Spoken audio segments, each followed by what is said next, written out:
ग्रामीण जीवनापासून म्हणजेच शेतीपासून, या काळ्या आईपासून दूर जाताना दिसत आहे. असं म्हणतात की शेतकऱ्यांच्या धैर्यानेच आपल्या भूमीचा जिवंतपणा टिकवला आहे.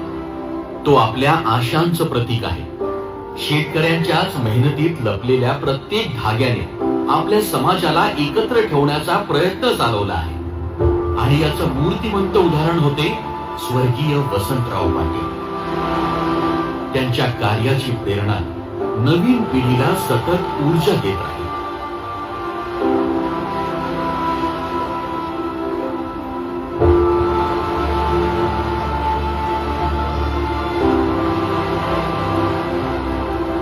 जोरदार टाळ्यांचा गजर मंचामध्ये मंडळी.